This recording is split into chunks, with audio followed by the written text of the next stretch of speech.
Peace and blessings. My brothers and sisters, my friends, my fans, and all my listeners, welcome to another edition of FMW Live in the Studio.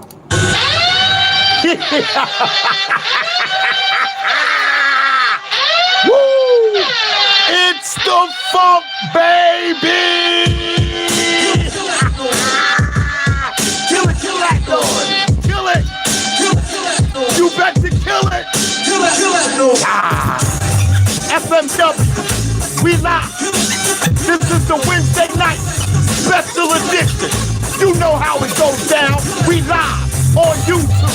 FLW, the Bellevue patient is back. Yeah. East Coast, West Coast, East Coast, West Coast, East Coast, West Coast, East Coast, West Coast. It's the funk, baby! Punk! Woo! What is it, January 15th?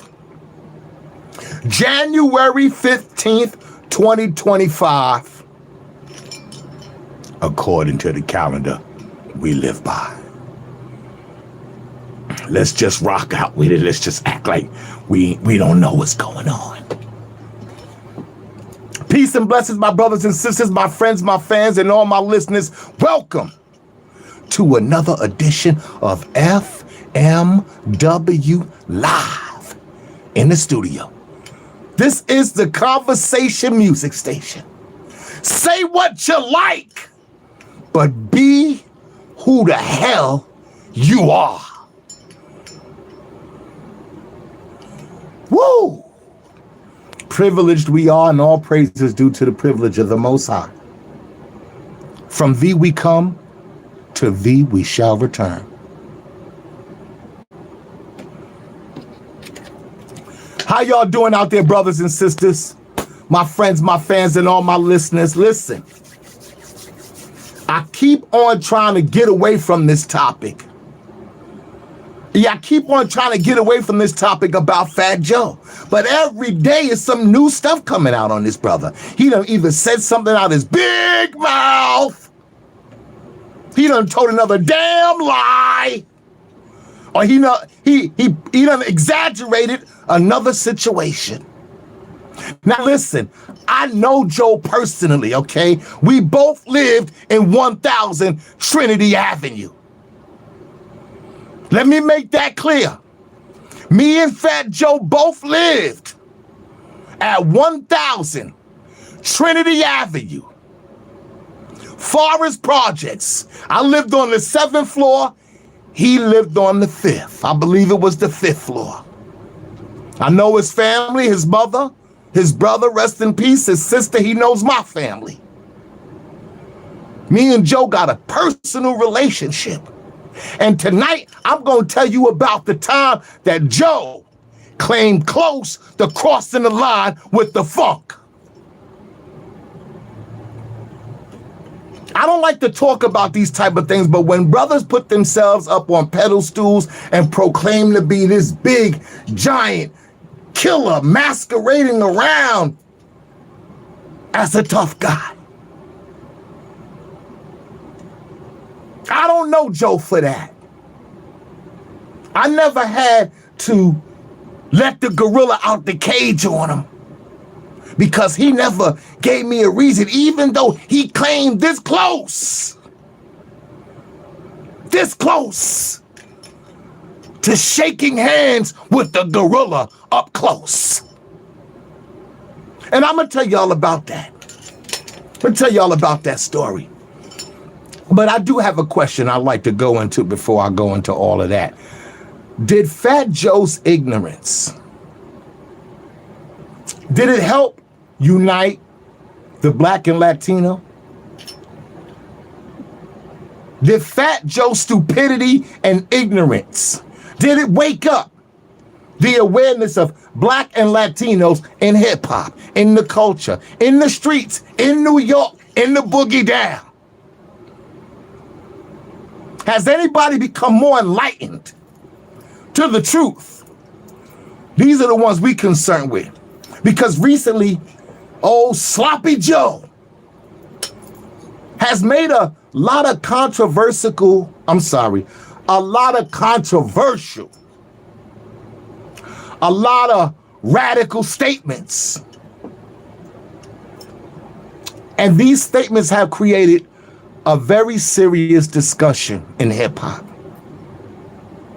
And that discussion is amongst foundational Black Americans and Puerto Ricans. This is where this discussion lies. But even though these questions can be answered very quickly with a push of a button, I mean, it doesn't have to be a discussion if you just do extensive and proper research. With the available technology that we have today, all it takes is a push of a button. The question could be easily answered. And though the truth is readily available for you, some people don't want to hear the truth. Some people ain't in this for the truth. Is that what you thought? You thought that people is in this because they are seeking the truth? They want to know the facts? They concerned about the history of this? Nah. See, when you encounter people like this, when you encounter this kind of mindset, when you encounter this kind of damn thinking, you got to pay attention. You got to pay attention to the red flags. There's some red flags going off here, and you ain't paying attention. We got to realize that some of these situations are intentional. You dig? Some of these situations is conspiracies. Oh, yeah. Some of these situations are infiltrations. Some of these situations are intended to create separation and division. Because if you really want to know the truth about any of these questions that we have in conversations about today, all you got to do is push a button. You walk around with a cell phone all day. Do some extensive research. But has Fat Joe's controversy, has it awakened the minds of the Black Latinos in the hip hop world? How do they see things? Because we know that many will come, but only few will be chosen. Like I said, some people don't want to know the truth. Some people don't give a damn about the facts. Some people don't give a damn about the confirmation. All they want to do is cause dissension amongst the ranks. That's what they're here for. Some people are paid informants.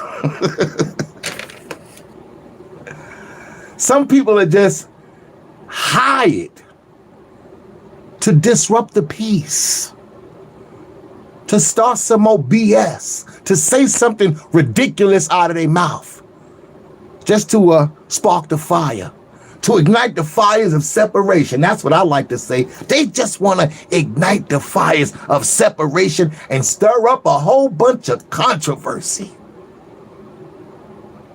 Some people are getting paid to do this. Just watch how people move. And this is exactly what Fat Joe has created. He stirred up a whole bunch of controversy with his big mouth. I don't even want to talk about this guy no more. I hope this be the last time I have to address this or put any more input on this. I'm trying to move on to some other content. But every day I wake up, this guy just puts his foot up his own ass. So before I move forward, I got to shut this clown down. I got to get rid of this circus. The circus is about to leave town. That's all I can stand. I can't stand no more. Enough is enough. And too much is too damn much. Hear me now. The facts have been substantiated. What more proof do you need?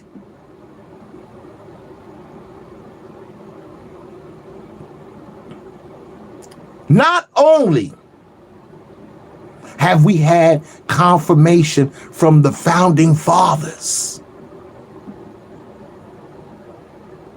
we've also had confirmation from the few first Latinos and Puerto Ricans that came into the culture. We've got confirmation from them as well. But some people act like they don't know that. Well, let me just refresh your memory, okay? Let me see if I can take you back a little bit. And maybe this can refresh your memory banks. Let's start with DJ Charlie Chase. DJ Charlie Chase was probably one of the first Puerto Rican DJs in the culture.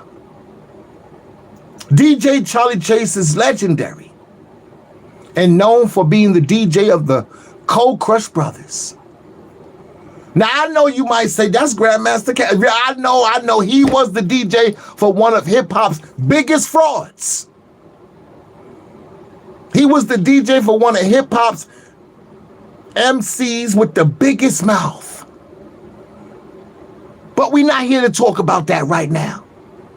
I'm not here to talk about Caz.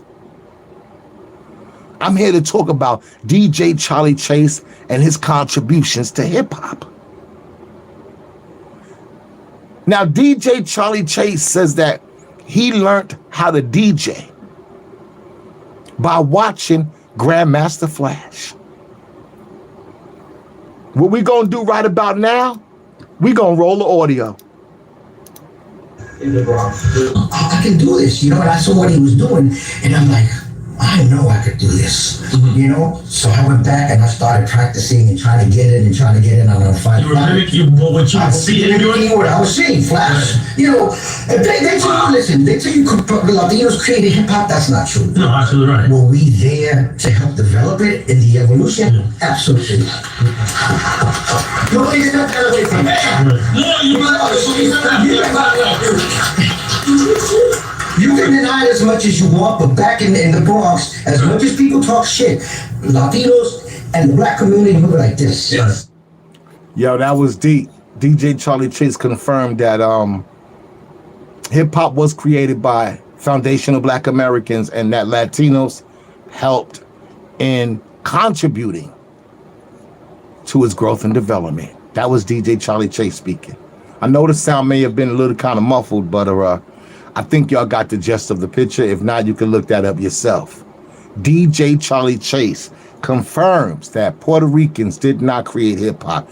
We already knew this already. I don't want to keep going over this conversation, but sometimes you gotta reiterate things because some people forget or act like they forgot. So I had to bring that up. And before I go on, I want to even bring on a little bit. Hold on, another Hold on, what's this? I got an email. Hold up. Let me check my phone. Hold on for a minute. Yeah. Oh, hell no. Yo, my brother. He's in the building. Yo, where that at? Let me see if I can find that real quick. Oh, man. Batch is in the building. Y'all don't know nothing about Batch. Let me see if this is it. Peace and blessings. Yo, y'all don't know nothing about Batch. If y'all know about Batch, I'm talking about original B-boy, TBB family. That's my family. Okay? That's my family. That's my people. That's my brother. We go way back. Me, him, his brother, Abby. That's family. Okay? That's personal. That's my brother. That's love. We grew up together on that B-boy shit way back in the 70s. Official certified. So yo, I just wanna I found something online where Batch had commented on that with that brother Cologne, who was continuously trying to defend Fat Joe and that big fat lie. But let me see what Batch had to say. Batch, salute! Original B-boy, baby. TBB. We go way back. Salute to the Fahrenheit family up in the Boogie Down Bronx. My brother Boom. What it is, you know how we do. FMW. Salute! Roll the tape, player! Let's check out who's up first. Thank you for being a voice, with all respect, to my Puerto Rican people in this culture. Puerto Ricans didn't start hip hop at all. My African American brothers created hip hop, whether it was Africa Bambaataa, DJ Kool Herc, or Redwood, or let's go back to Grandmaster Theodore. Now that's my boy. Salute! I know, Batch. I know we got to keep on educating these people because every now and then somebody comes along with a new version of the story of hip hop. It's somebody who comes along who wants to tell our story. So we got to continue to reiterate the truth. You know, but even with that, you know, you still got people like Fat Joe and people who think like Fat Joe who refuse to accept the receipts. They refuse. They don't want to accept the receipts. That's why, you know, they ain't right. They have ulterior motives. They don't want the truth. They don't want the facts. They could find that out any given moment. But they have another agenda. And this is where the red flags play out for me. I mean, I know Latino brothers who told me, yo, Wiz, my own grandparents, my aunts and uncles who are older than me, they had to educate some of us. They had to educate some of us because we didn't really know that we were emulating your culture. I'm talking about my Puerto Rican family who doesn't even speak English that well. That's how far back we going. We going to the families who don't even speak English that well. Because they stay true to their culture and they stay true to their language. And they had to sit back and watch their children and their grandchildren start twisting their baseball caps and wearing them backwards. They're like, where you get that from? Why you wearing your baseball cap backwards? Oh, this is the new style. They were like, that's like them blacks. They had to watch this. They didn't like it. They didn't like it at all. They had to sit there and watch their children and their grandchildren adapt to black culture and black music. For some of those people who don't know, go back and ask your uncles and aunts. Go back and ask your grandparents how it was. And maybe they'll give you some clarity. But I know one thing. Shit that people say out of their mouth, it always comes back to bite them in their ass. That's why you gotta watch what you say out your mouth. You gotta know what you're talking about. And you gotta stand on that shit and you gotta stay true to it. All this flip-flopping, changing the narrative. Some people are just opportunists. They just see an opportunity and they just take advantage of it. They get an opportunity and they love it because their whole objective is to stir up the pot. Just stir it up. Just stir it on up. Create turmoil. Talk radical. Spread toxicity. Cause division. Say what the hell you want. Just get those niggas to react.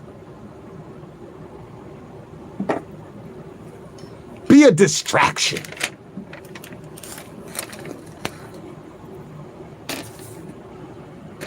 Yeah, me and Fat Joe go way back. Way back. I'm talking about to the, you gotta float, Joe. Gotta float, Joe. You gotta float, Joe. You gotta float, Joe. Way before there was a terror squad. But I don't know what's up with Fat Joe. Hold up, my man Bat sent me an email. Lucy Wiz, what up, baby? It's me, Batsy Bats, man. Much respect. All right. Just want you to know, I always in my heart, you know, I just recovering from a flu. It's all good. And a lot of people dying here and there, so it's just like been crazy. But you know, you're always a part of my people and part of my family. So, you know, when you got a chance, call me back, all right, brother? Yo, I got Love you. you. One. Peace, baby. Peace. That's back, y'all. TBB, Fahrenheit in the building. Salute, FMW. You know how we do. The gorilla is out of the cage. Attention. The gorilla is out of the cage. I repeat, The gorilla is out of the cage. All bitch ass, brown nosing, ass wiping, shoe shining, boot licking, Uncle Tom, Sambo ass weak, feminine, non-alpha male, sweet, punk ass undercover in the closet, sell out cornball, bent over, butt ass naked in the kitchen making grits, ass niggas, run for cover. I repeat, the gorilla is out of the cage, and your ass is mine. It's the funk, baby.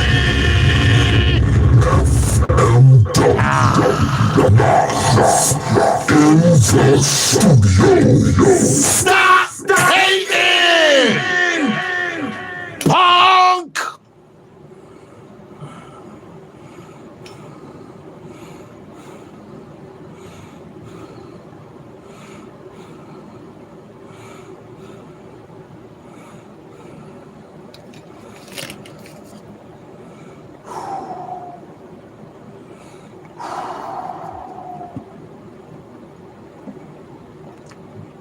Fat Joe. Can't even call you Fat Joe anymore. You ain't even living up to that name. You ain't even fat no more. I can't call you Fat Joe. And it just don't sound right calling you Skinny Joe.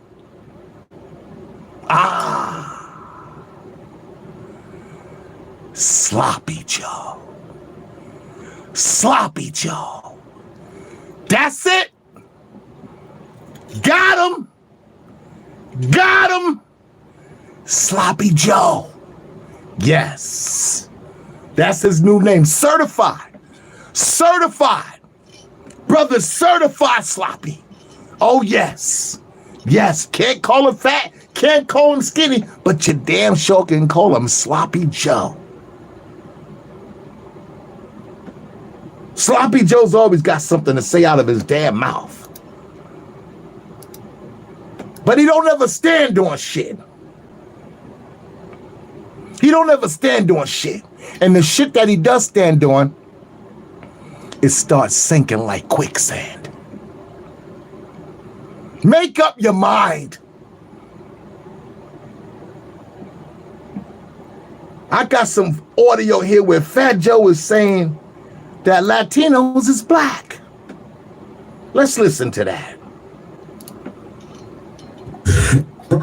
right, all the music is African. Brazilian music, All of it. Dominican music, Spanish drums, all the music is African music. Wow. So, you know, you getting on the Afro beat now. I've been in Africa. They've been doing that.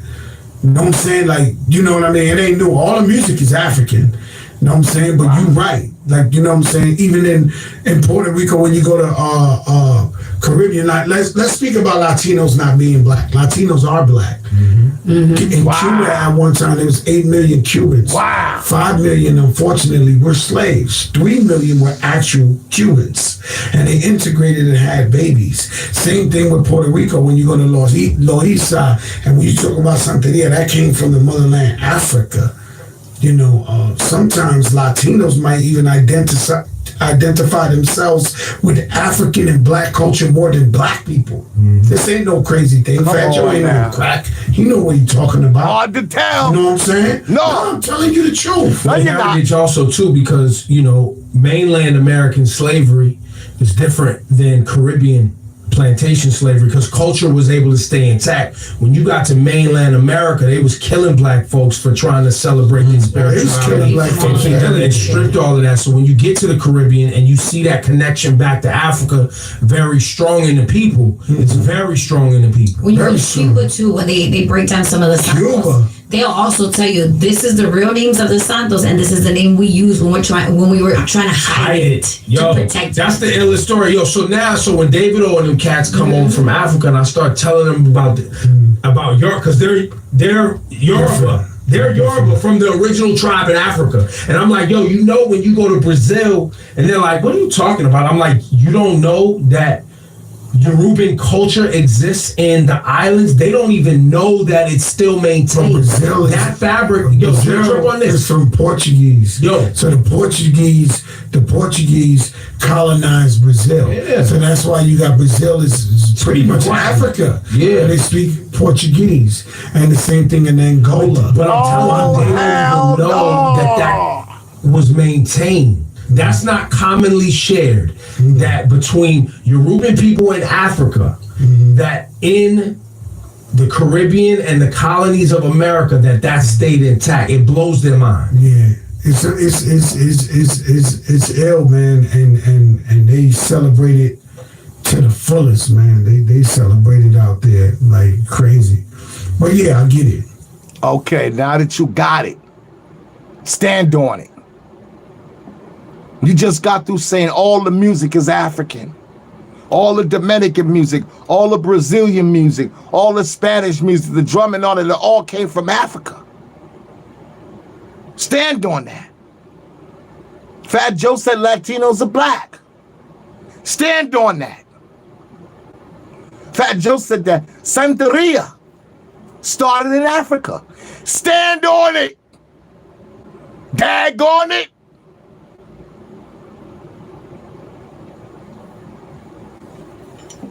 Because I don't understand if Latinos is so much black, if Latinos is so much black, why is Fat Joe so bent on spreading rhetoric and separating the Puerto Rican and the black in the South Bronx, in hip hop, in the culture? Why is he so determined, bent on causing division amongst the ranks? Why? You're very contradictory, Joey. And I don't understand why you're talking reckless, making false claims and allegations and telling a bunch of lies. If you don't know, just say, I didn't know. I didn't know what the hell I was saying. I was just talking, but as I did some extensive research, I found out I was saying a bunch of things that were incorrect. That's all it takes if you really want to get down to the nitty-gritty.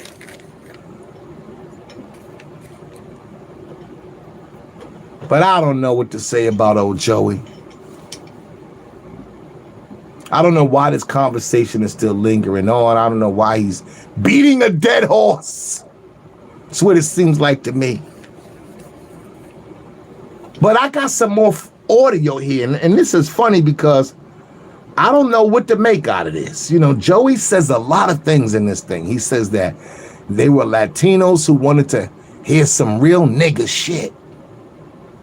These ain't my words. These are the words of Joey. Crack. He said, they were Latinos who wanted to hear some real nigga shit.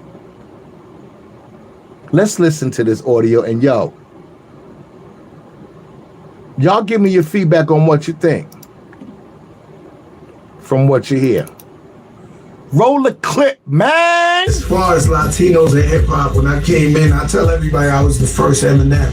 I grew up in the Bronx, and in junior high, I would battle 20 black dudes, and it'd be me, a little blonde kid, green-eyed kid, thinking he tough, talking wild shit at the battle, just battling everybody. And we was in the streets hard.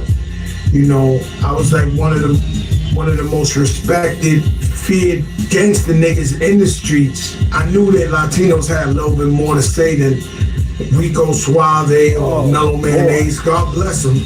But I knew there was niggas out there getting money like me who wanted to hear that real nigga shit, even though we Latinos. So I kind of knew, like, when I came out, I was like, I knew it was going to be like this energy to where niggas could relate. And in the future as well, like, bringing somebody like Big Pun in the game, it gave Latinos so much a sense of pride. And it's hard because people don't see it like that, because in a weird way, we were too black for pure Latino. Like, there's some pure Latinos that if you ain't rapping in Spanish or they ain't fucking with you, right? We too black for them. And then we was too Latinos for some black people in, like, let's just say Mississippi or some shit. We was like mutts in the game. And we knew that, so we just played our position and said, yo, you know what? We making music for everybody. We making great music, and we gonna represent the Latinos, but make sure we put out a phenomenal body of work and just make it credible and make it dope, that if anybody who was rapping, this would be hot shit. Okay, Joey. I mean, I'm just gonna let the man, say what he gotta say. Cause, a lot of times when we say things, it always comes back around to bite us in the ass. So, but he just said they were Latinos and they wanted to hear some real nigga shit, and he kind of used that word nigga often. He used that word often, nigga. Very comfortable with the use of it as well. I wasn't comfortable hearing him use it at all. I'm gonna keep it real. It's lonely though. It's lonely at the top. Really is. Be careful when you want to be number one, man. See, this is the kind of stuff you got to go through. Haters, backstabbers, infiltrators, spies, agents, double agents, all kind of funny stuff. I just know one thing. To be up here where I'm at, it's fucking lonely. That realness is gone. That confidence, that code of ethics is over with. Brothers is doing what they want to do. They breaking all the rules. Telling lies. Copycatting, fabricating, stealing rhymes. Erasing history. Changing names and dates and places and times. All kind of shit is going on. It's lonely at the top. It's just fucking lonely at the top.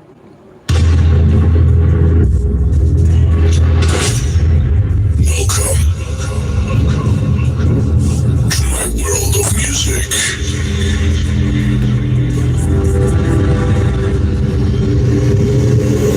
This music opened a new dimension of lifestyle.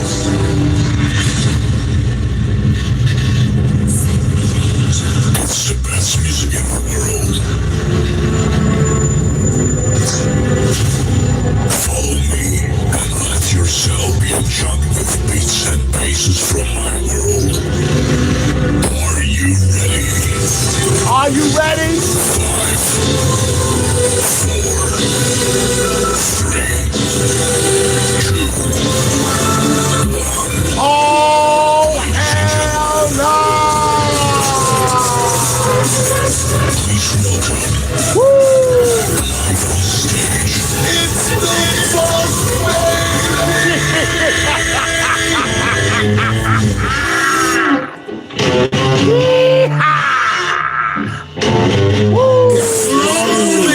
It's lonely up here. It's a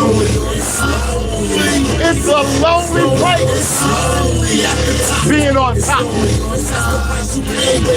Let's go. It's lonely at the top. But all you gotta do is write shit that's hot. But his shit's not. Cause he ain't got the shit you got. Cause your shit pop. But his shit flop. See, I'm Billy and Wiz. See how silly it is. I'm like Billy the Kid. You like Porky the Pig. But so many will come. There can only be one. I'm ahead of them, son, and I'm better than them. I've been prepped in the game since I stepped in the ring. I've been repping this thing. You my name. You can't get it exact. When they twist in the facts, you can never get back. What they took from me, black. It's lonely up here. That's why I'm by my goddamn self. You know why? Cause that's the price you pay when you hot. It's lonely. It's lonely. It's lonely on top. It's lonely. It's lonely at the top. You know why? Cause that's the price you pay when you hot. It's lonely on top. Don't you It's lonely. It's lonely.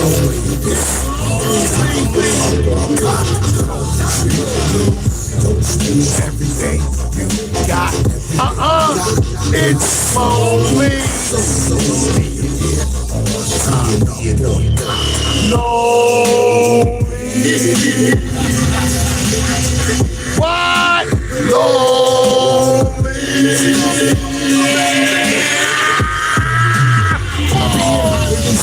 Having different formats. Niggas never saw that. Sometimes as it's drawback. The competition lasts. And everybody's whack. They like them old school artifacts. Who like to argue back? Who got the dopest rap? You ever notice that they try to hold us back? But over here's where the gold is at. You little kumquat. You on my sheet just like a cum spot. Goody goody gumdrop. This is where the fun stops. Yo, do you need a buzz? This shit is deep because they didn't know that he was the nigga that he was. Some say he's a sensation. Some say intimidating. Lyrics, they amazing. They niggas know you crazy. It's lonely on top. It's lonely up here, man.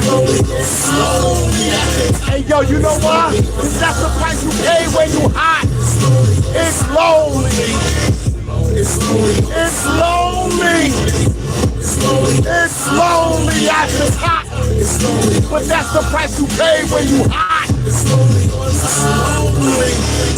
It's lonely. I'm by myself. I don't got no homies. I don't got a lot of friends. I'm up here alone.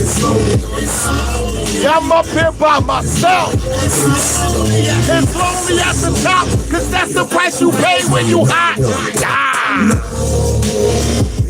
FMW, we are live in the studio.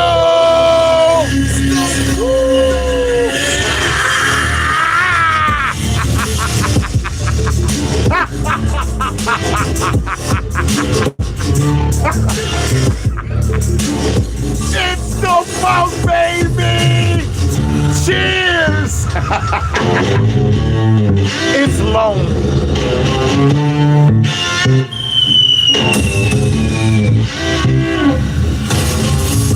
Be careful for what you ask for.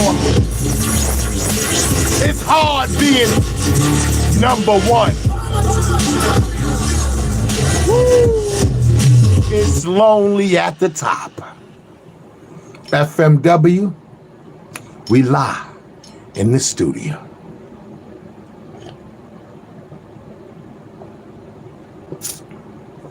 Oh, deliciousness.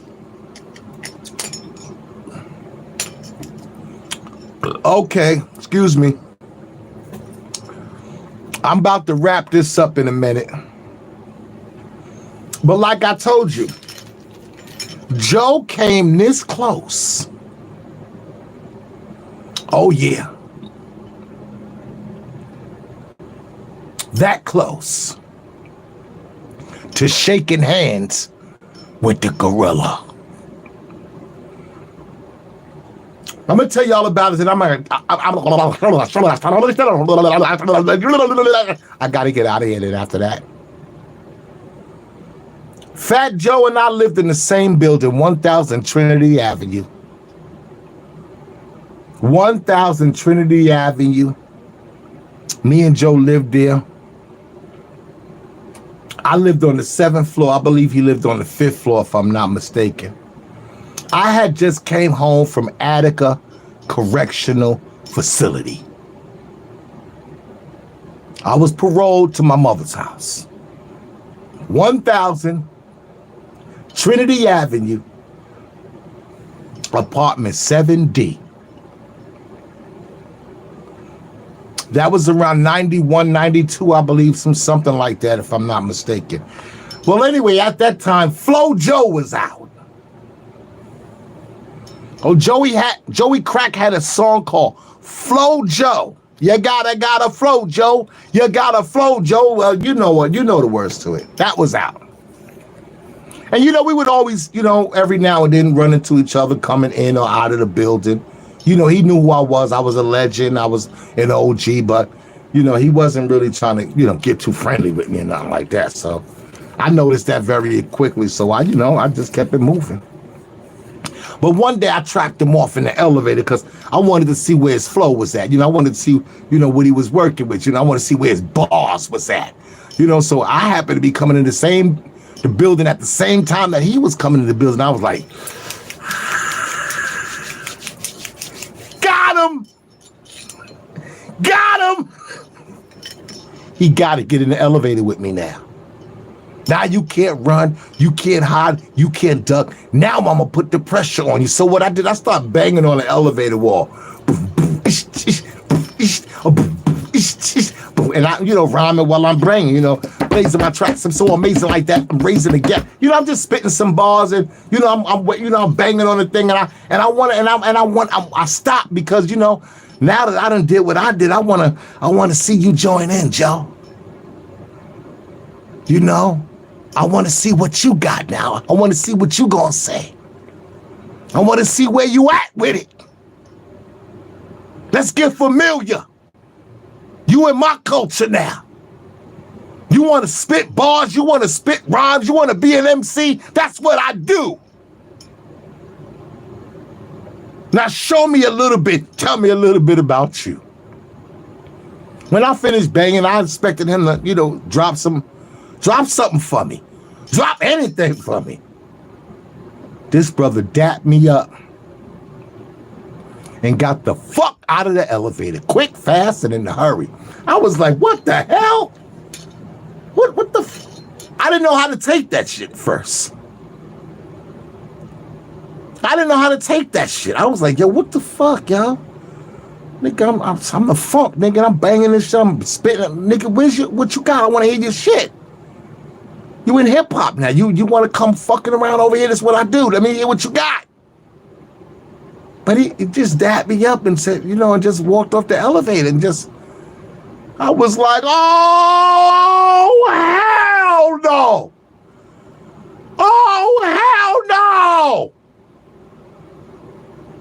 I didn't know how to take it at first. I was insulted. I didn't know was it a disrespect? Was my boss whack? What did he have? Was he not impressed? I didn't know what to think. Then my mom said to me, she said, Wiz, he didn't have nothing to come back with. He didn't have nothing to spit. I was like, damn. Wow. So I let it rock, left it alone.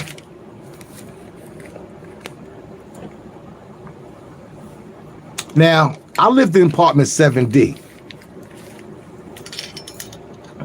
And I have front windows, of course. I lived on the 7th floor. Like I said, I believe Joe and his family, he lived on the 5th floor, I believe.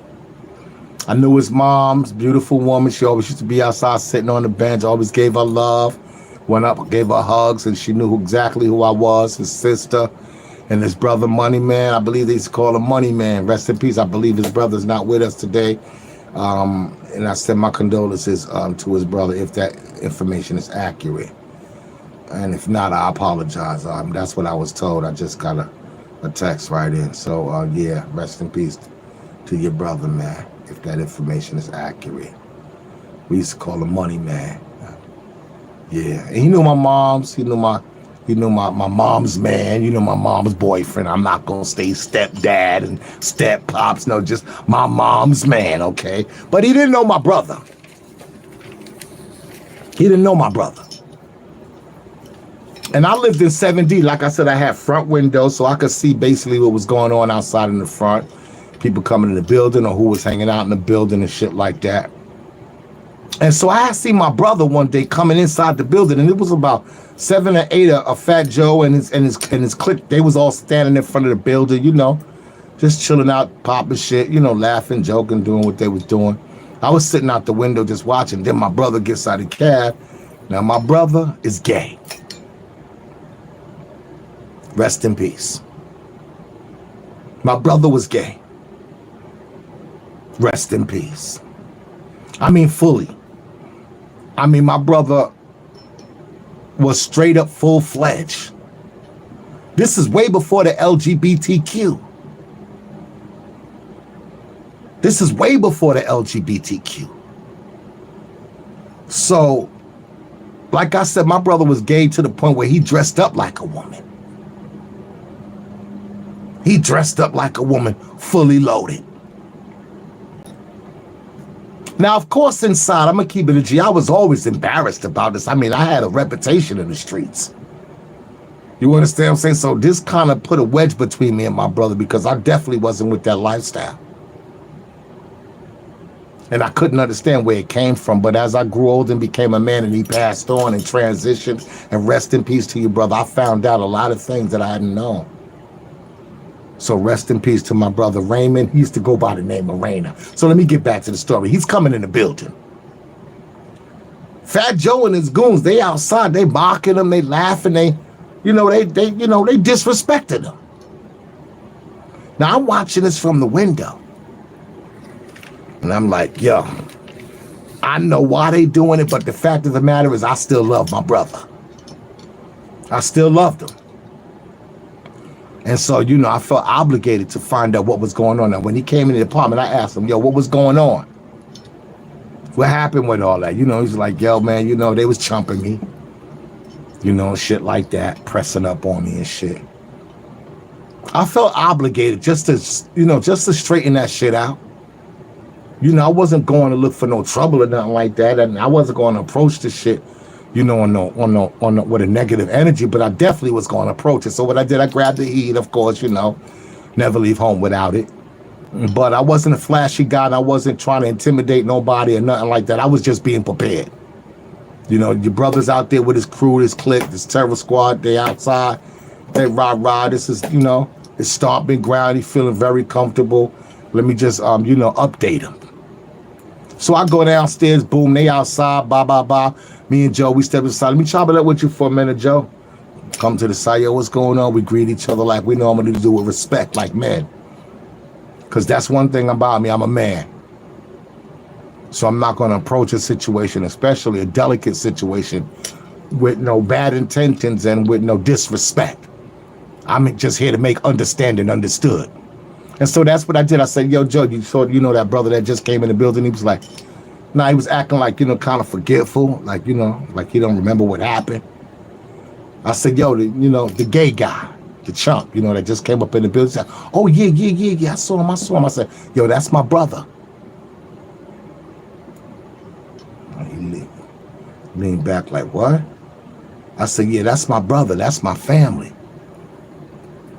Now, I could see in his face, he didn't understand that. He was bewildered.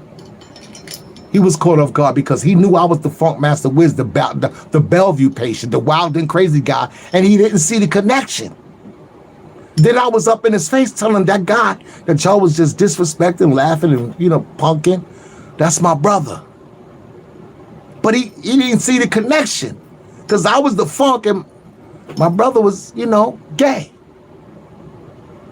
So I said to him, I said, yo, do me a favor. Let your mans and them know that that's my family. So I don't expect to see that kind of, transition going off anymore when he comes up in the building. And Joe looked at me like, put his hand out, yo, no problem. You got it. You got it. And yo, enough said. Say less. And that was the one time that Joe came this close to shaking hands with the gorilla.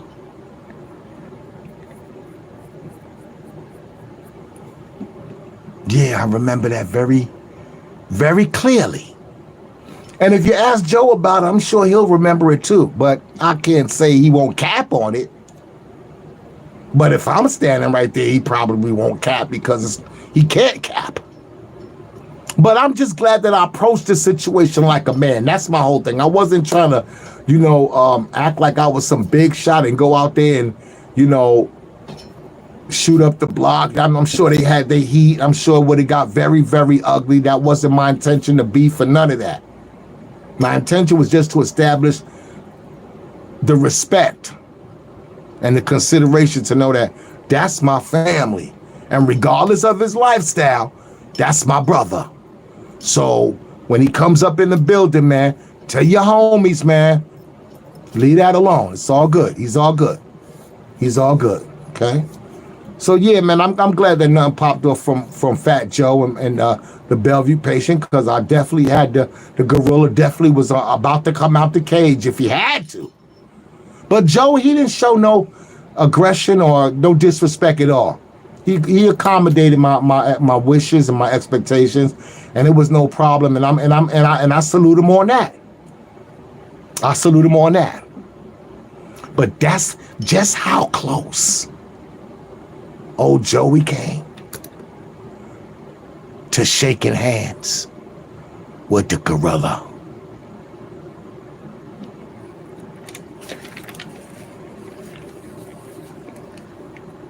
I think Fat Joe got the picture, and I thought that would be enough to hopefully in the future when we encountered each other to make him vouch for the gorilla. But nah, some people ain't born to keep it real.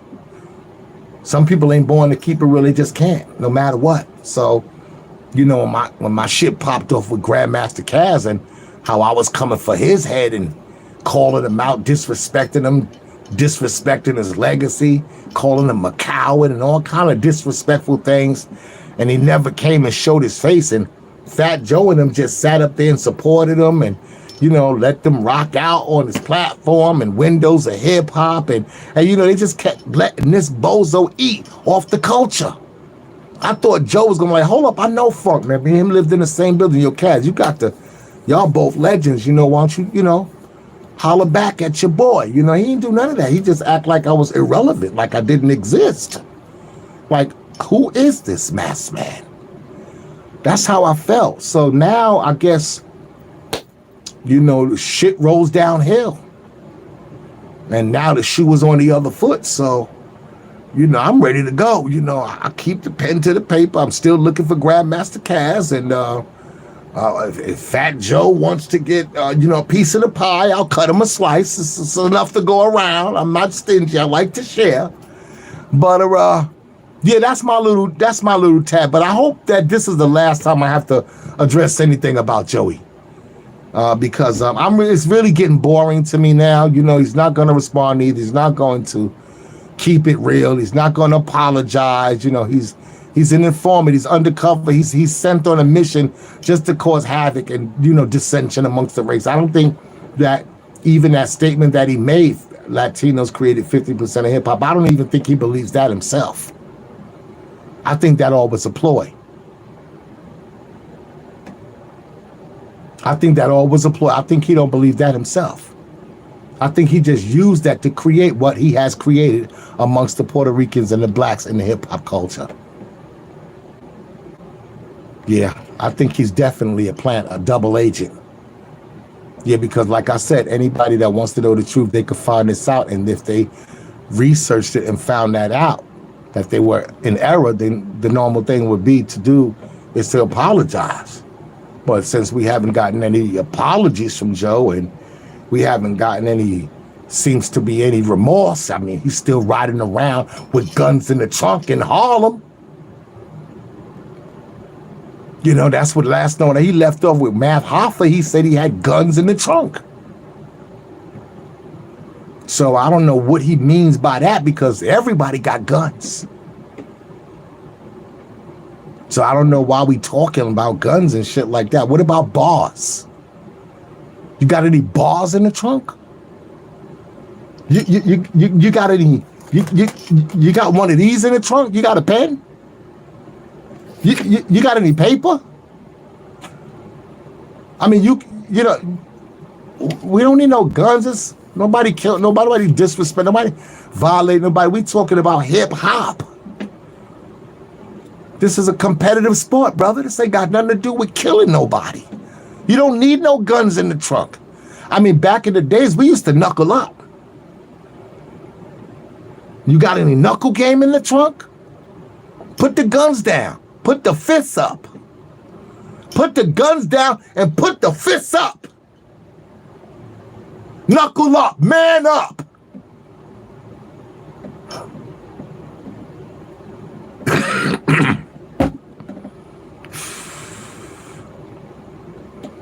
I think I said enough for tonight. I like to thank all y'all for tuning in, listening, and hanging out with the Funk tonight. I ain't gonna take up too much of your time. I don't even want to talk about this topic no more. I don't even want to mention this guy's name. I mean, he is what he is. He's a fool. He's a fool. But he's an intelligent fool. He knows when to and when not to. That's one thing I could say about, Sloppy Joe. With that being said, I'm out of here. Peace! It's the Funk, baby! Yeah!